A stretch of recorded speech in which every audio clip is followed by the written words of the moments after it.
Well, this is weird. So we cut Zack Moss.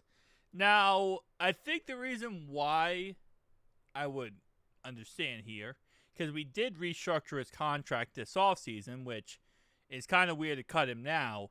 But I think it's because the fact that, I made a video the other day, he's not coming back anytime soon when it comes to his neck injury.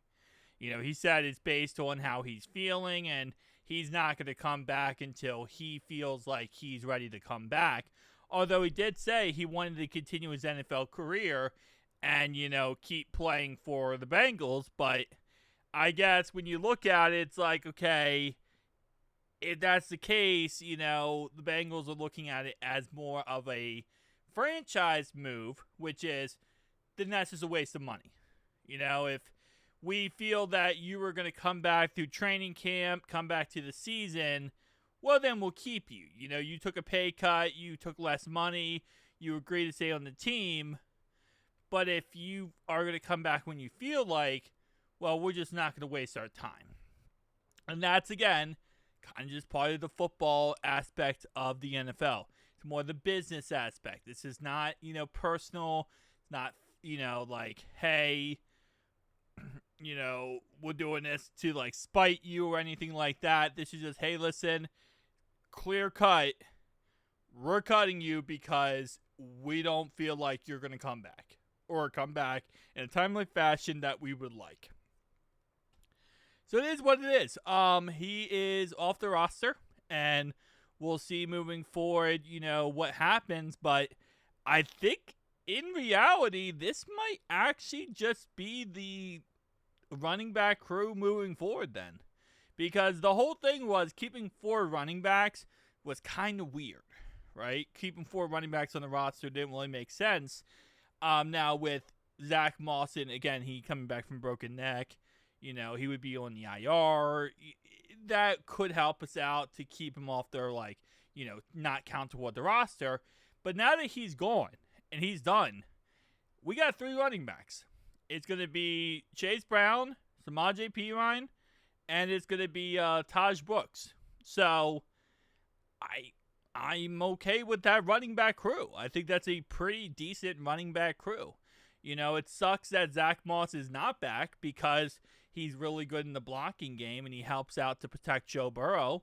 But now that he is, off the team, it does also save us some money. Not really. It actually really doesn't. So it says right here, Wednesday release will cost the Bengals $1.88 million in dead money against the salary cap, and net Cincinnati Bengals $1.2 million in cap savings. So it's we lose $600,000 pretty much for cutting him. And this is because we had him take a pay cut. We guaranteed his money, but he took a lot less money to stay on the team. So again, it's a situation where it's weird because we were going to cut him earlier this offseason, right? So this is just kind of like pushing the can down the road. But he agreed to take less money and to rework his contract, which saved him, I guess, 6 months. And then we cut him anyway. Because, again, if he's not going to... If we don't know a timetable and when he's going to be back, we're not just going to keep him to keep him. I guess that's pretty much what it is. Now, I'm not sure if he's going to retire. There's a chance he retires at the end of this now. Or maybe he ends up somewhere else. Maybe he ends up continuing his career. It's going to be difficult for him, though. I mean, he did say he wants to continue his career. He does not want to retire and become a couch potato. But it's going to be difficult for him to, one, get picked up by another roster. Because, first off, he's going to really get nothing. Like, he's going to have to take nothing to go on another roster. Even less than what we were paying him to go to another roster. And then, if that's the case, he's then going to have to, again, go through the whole process of, I'm not going to play until I feel like my body is ready because I'm coming off a broken neck. And again, there's no promise that he will ever be ready. We're mentally saying right now, like, oh, yeah, when he's ready.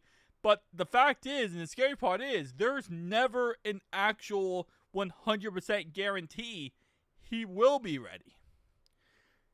So there's a chance we're talking about, hey, he's ready.